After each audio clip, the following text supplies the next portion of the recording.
അടേ വാളിയ ഏയ് നീയേ 100 കൂട്ടം പണി കിടക്കായിരുന്നു. അവിടെ തൂക്കമുണ്ട്, കുറെ തുണി കഴുകാൻ കിടക്കുന്നു, കുറെ ജോലി കിടക്കണ്ട. എന്തോന്ന് പണിയളിയാ? ഞാൻ അവിടെ ടെൻഷൻ അടിച്ചിരിക്കുന്നു. അപ്പൊ നിനക്ക് പണിയാ? എന്റെ മനസ്സിലുള്ള തുറന്നു പിന്നെ നീയല്ല അവൻ ആരിയിരിക്കുന്നു? അതിപ്പോഴും നിനക്ക് മനസ്സിലായല്ല. പിള്ളേരെവിടെ? പിള്ളേരെ അവിടെ കടച്ചിരിക്കുന്നു. പുതുമോടിയല്ലേ അളിയാ? ഞാന് ആലോചിച്ച് തീരുമാനം എടുത്തു. എന്തിനാണ്? അതല്ല, പിള്ളേർക്ക് ഒരു അബദ്ധം പറ്റിയല്ലേ? ഈ പ്രായത്തിന് സ്വാഭാവികമല്ലേ? അപ്പൊ നമ്മളതും കണ്ടുകൊണ്ട് അവർക്കെതിരെ നിന്ന് കഴിഞ്ഞാൽ അവസരം എന്റെ മനസ്സലിഞ്ഞളിയാ.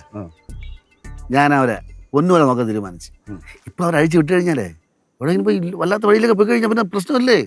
അപ്പൊ നമ്മളിവിടെ അടച്ചു നിർത്തണം അല്ലേ? എടാ, ഇത് പറയാൻ തന്നെ ഞാൻ നിന്റെ നേരത്തെ വന്നപ്പോൾ നീ എന്തെന്ന് പറഞ്ഞത്? നീ വലിയ ചാട വർത്താനം പറഞ്ഞില്ലേ? എടാ, ഈ പിള്ളേർ മുമ്പിൽ മസിൽ പിടിക്കാൻ നിന്ന് കഴിഞ്ഞാൽ അവർ പോടാ പുല്ലേന്ന് പറഞ്ഞിട്ട് പോകും.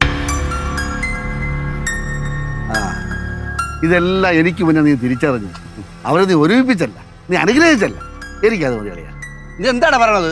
എടാ വാസി,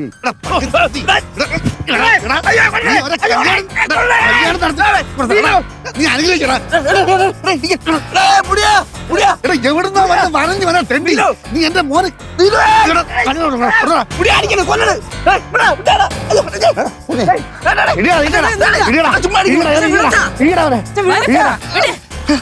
ഇവിടെ കിടന്ന തെണ്ടി ഇവിടെ വലിഞ്ഞു വന്ന് എന്റെ മോന്റെ കല്യാണം നടത്തി കൊടുക്കണവൻ. എന്തോന്ന് വരും കാണിക്കണത്? സ്വന്തം മോൻ തെറ്റിയതിന് നാട്ടുകാരെ തല്ലിയിട്ട് കാര്യണ്ടാ? അതന്നെ ഞാൻ അറിയാതെ എന്റെ മോന്റെ കല്യാണം നടത്തി. നീ ആരടാ എന്റെ മോന്റെ കൈ പിടിച്ച അനുഗ്രഹിക്കാൻ? നീ എന്തൊരു ഭ്രാന്തനാ പറയണത്? വാസി, ഇന്ന് ഞാൻ നിന്നെ കൊല്ലും. നീ ഓടി നിന്റെ വീട് എത്തിക്കും. നിന്നെ കൈ തിറക്കും ഞാൻ. കല്യാണം പൊട്ടാ. എവിടാ മൊബൈൽ ഇല്ല.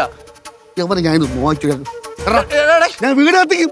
മൊബൈൽ വീട്ടിലിരിക്കണ്ടാവും. ഞാൻ വെപ്രാളത്ത് വന്നപ്പോ എടുത്തില്ലാന്ന്. മോളെ എന്തായാലും പിടിച്ച് ഞാൻ കല്യാണ ഫോട്ടോ കാണിച്ചോളൂ. ഏത് ഫോട്ടോയാ? ഏത് ഫോട്ടോയാ? കൈവരെ പിടിച്ചോ? പേടിച്ചോടി? ഞാൻ പേടിച്ചിട്ടൊന്നുമില്ല. ഏത് ഫോട്ടോയാന്നാ ചോദിച്ചത്? നിന്റെ താലിയിട്ട ഫോട്ടോ എനിക്ക് കാണണ്ട. ഈ കള്ളയിൽ ജവൻ ഫോട്ടോ ഉണ്ടോ എനിക്ക് അറിഞ്ഞാൽ മതി. ഓ, ആ ഫോട്ടോയോ? ആ ഫോട്ടോ കാണിച്ചെന്ന പ്രശ്നം തരുമെങ്കിൽ ഞാൻ കാണിച്ചു തരാം. ബാസ്യങ്ങള് ഞങ്ങളുടെ കല്യാണം കൂടുന്ന ഫോട്ടോ. ബാസ്യങ്ങളെ ഞങ്ങള് ചത്താലും മറക്കൂല. ഞങ്ങളുടെ കല്യാണത്തിന് തലയെ കൈ വെച്ച് അനുഗ്രഹിച്ച മനുഷ്യനാ. ഇപ്പോഴേ പകുതി ചത്ത് നിൽക്കുന്നു. ഉണ്ടാകുന്നില്ല കൊച്ചേ. കൊള്ളാം ബാസേണ്ണ, ഇത് ഭയങ്കര ചതിയായി പോയേട്ടാ. എന്നെ സ്വന്തം പെങ്ങളെ പോലെയാണ് കാണുന്നില്ല നാട്ടുകാരോടൊക്കെ പറയണത്. ബാലുവിന്റെ അടുത്ത് പറഞ്ഞില്ലെങ്കിൽ പോട്ടെ, എന്നോട് പറയായിരുന്നല്ലേ ബാസേണ്ണന്? എനിക്ക് ഇവനെ കെട്ടെങ്കിലും കാണാറുന്നല്ല അണ്ണ. സത്യമായിട്ടും പെങ്ങളെ, ഇത് ഞാൻ വഴിയുന്നപ്പം ഇവനെ കയറ്റിക്കൊണ്ട് പോയതാണ്. ഞാൻ അല്ല ഒന്നും അറിഞ്ഞല്ല. അവിടെ ചെന്നപ്പോഴാണ് അറിഞ്ഞ കല്യാണം. പറയടേ അളിയാ. പിന്നെ മേലാൽ ഈ ഗേറ്റിടെ കണ്ടുവരും വന്ന പിന്നെ എനിക്ക് തേരാ പറയാൻ കാലം ഉണ്ടാവൂല. വെട്ടിയെടുക്കും ഞാൻ. കേട്ടാ, ഞാൻ പോണ്ടേ? ഞാൻ പോണ്. നിന്റെ മോന്റെ കല്യാണം നടത്തിയത് ഞാൻ അടിച്ചല്ലേ? ഇത് വളർന്നു വരെയല്ലേ? ഇതിന്റെ കല്യാണം ബാസ നടത്തോടാ.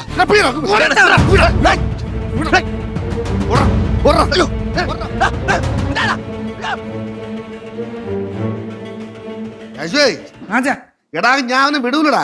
നീ നോക്കിയാ ഒരു ദിവസം ഒളിച്ചിരുന്ന് പാറവിടെ ഞാൻ ചവിട്ടി തള്ളിടും. എന്താ വെച്ചാൽ ചേട്ടൻ ആരെയും കിട്ടാത്തത് കൊണ്ടാണ് ബാസ്യങ്ങളെ മുക്കിക്കൊണ്ട് പോയത്. അതിന് ബാസ്യങ്ങൾ ചീത്ത പറഞ്ഞിട്ട് എന്താ കാര്യം? നീ ഒന്നും ഇങ്ങനെ സംസാരിക്കണേ? നിന്റെ സംസാരം തീരെ പിടിക്കില്ലട്ടാ. അച്ഛാ, ഇത് ഞാൻ പണ്ടേ പറഞ്ഞല്ലേ, ആര് കേക്കായി? എന്നിരുന്നാലും ഒരു കാര്യത്തിന് സന്തോഷമുണ്ട്. കല്യാണത്തിന് അനുഗ്രഹിച്ചാരാണ്? ബാസയല്ലേ? അതുകൊണ്ട് മുടിഞ്ഞ് നാറോണക്കിലെടുത്തു. ബാലു, നിങ്ങളവനെ സംരക്ഷിക്കാൻ വേണ്ട, അനുഗ്രഹിക്കാൻ വേണ്ട, പക്ഷെ ശപിക്കരുത്. ഓ, അമ്മയ്ക്ക് വേദനിച്ചാ? ഉള്ളിന്റെ ഉള്ളില് നീ അവനെ അനുഗ്രഹിച്ചല്ലേടി? അച്ഛൻ കുറച്ച് കടന്നു വാക്കുകളായിട്ടാ ഉപയോഗിക്കണത്. മനുഷ്യനെ ക്ഷമയെ പരീക്ഷിക്കരുത്. വിഷ്ണു, നീ ഇട്ട് വന്നേ. വെറുതെ സ്റ്റാൻഡേർഡ് ഇല്ലാത്തോട്ട് സംസാരിച്ച സമയങ്ങളെ. ഇത് വാ വിഷ്ണു. എന്താന്ന് സ്റ്റാൻഡേർഡ് ഇല്ലാത്തവരുന്ന ഞങ്ങൾക്കാ? ഓ, താങ്കളുടെ കുടുംബത്തിന് പിന്നെ ഭയങ്കര സ്റ്റാൻഡേർഡ് ആണല്ലോ. സ്വന്തം മോളി ഏതോ ഒരുത്തന്റെ കൂടെ ഒളിച്ചോടി പോയിട്ട് ഇപ്പൊ 2 ദിവസമായി. എന്നിട്ട് അവിടുന്ന് ആരും ഇതിലോട്ട് അന്വേഷിക്കാൻ വന്നിട്ടില്ല. ഭയങ്കര സ്റ്റാൻഡേർഡാ അല്ലേ അച്ഛാ? ചിരിപ്പിക്കാടേ വിഷ്ണു, എന്താടാ അവള് ഏതോ ഒരുത്തിനൊപ്പം ഒളിച്ചോടിയെന്നാ? ഇവിടെ വീട്ടിൽ നിന്ന് ചോദിക്കാൻ ആരും വന്നില്ലെന്നാ? ഞാൻ സൂക്ഷിച്ചോണ്ട് സംസാരിച്ചോളൂ, അല്ലെങ്കിൽ അറിഞ്ഞാൻ മുറിച്ചാൽ കയറ്റി തരും ഞാൻ. അതങ്ങനെ അച്ഛനെ പോലെ അല്ല മോനും സംസാരിക്കും. പറയുമ്പോ സൂക്ഷിച്ച അച്ഛനോട് പറഞ്ഞോളൂ. നീ എന്റെ മോനെ അടിച്ചാടാ? അടിച്ചോടാ. സ്വഭാവം മാറി ഞാൻ പറഞ്ഞേക്കാം. മാറത്തില്ല, വിഷ്ണുവിനെ തൊടാൻ പറ്റത്തില്ല. പെണ്ണുങ്ങളെ പറ വിളിച്ച് കഴിഞ്ഞ് ഇറങ്ങി വാടാ, ഇറങ്ങി വാടാ. അച്ഛാ കുടച്ചോറണം. ബാലു ഇങ്ങോട്ട് വാ. അച്ഛങ്ങ ഒന്ന് എനിക്ക് ഒന്നാമത് വയ്യ അവിടെ ഇരുന്ന് വീടാ ഇവിടെ. ബാലു ഇങ്ങോട്ട് വാ. ബാലു ഒന്ന് ഇവിടെ വന്നിരിക്കി, ഇവിടെ വന്നിരിക്കി, അവിടെ ഇരിക്കി. ഡോ, എന്നെ അടിച്ചല്ലേ, ഇതിനുള്ളത് ഞാൻ തന്നിരിക്കും. ചേട്ടനെ എടുന്നു. അച്ഛാ, അച്ഛാ, അടിച്ചച്ഛാ. ഈ വരുന്നവർക്ക് മൂന്നവർക്ക് മൊത്തം അടിക്കാൻ ഞാൻ ഈ വീട്ടിൽ ചെണ്ട് പറഞ്ഞു വരുമ്പോ ചേട്ടത്തിയായി പോയി. അല്ലെങ്കിൽ ഞാൻ പറഞ്ഞ വല്ല ചെയ്തന്നെ കേട്ടാ. നീ ഒന്ന് പോയർക്കാ. അച്ഛാ, അമ്മ, സ്വന്തം മോനെ ഇവര് തല്ലിയിട്ട് നിങ്ങൾ ഇങ്ങനെയൊക്കെ അമ്മയുടെ നാക്കുന്ന മാത്രമേ പോയാ. എടാ ഇനി ആ പെങ്കൊച്ചിനെ തല്ലി മേടിക്കണം. ഇങ്ങോട്ട് വാടാ മാനം കെട്ടവനെ. ഈ ചെറുക്കനെ ഇപ്പൊ വിളിച്ചോണ്ട് പോയില്ലെങ്കിൽ അവന്റെ എല്ലും കഷ്ടം പോലും കിട്ടത്തില്ല കേട്ടാ. എന്താടാ നീ പറഞ്ഞത്? അവന്റെ എല്ലും കഷ്ണം പോലും കിട്ടില്ലെന്നാ? ഒരിക്കൽ കൂടി പറയടാ, പറയടാ. അമ്മേ, എന്റെ മുന്നേ വെച്ച് വിഷ്ണുവിനെ അടിക്കരുത്.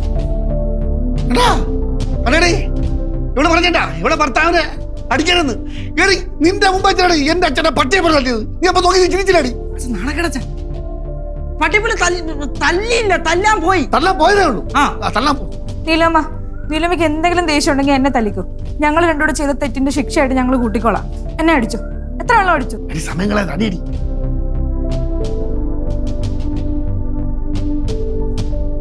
കേറിപ്പോവച്ചത്, കേറിപ്പോവത്തേക്ക്. എന്റെ ഇപ്പോഴത്തെ മാനസികാവസ്ഥയില് എനിക്കിതൊന്നും കാണാൻ പറ്റില്ല. ഞാനായിട്ട് നിങ്ങളുടെ അടുത്ത് ഒന്നിനും വരണില്ല. ഇവനെ വിളിച്ചിട്ട് അകത്തോട്ട് കയറിപ്പോ. നിന്റെ അമ്മ പറയുന്നതായിട്ട് കേട്ടാ മതി. പോകച്ചേ. എന്നെ അടിച്ചത് ഈ ജന്മത്തെ ഞാൻ മറക്കൂല. ആൾക്കാർ കഥ അടച്ചു. നീ അങ്ങോട്ട് പോയണ്ടല്ലോ, നിന്നെ അടിച്ച് കിടത്തും. പോയിരുന്നു പഠിക്കടാ 10ാം ക്ലാസ്സുകാര്.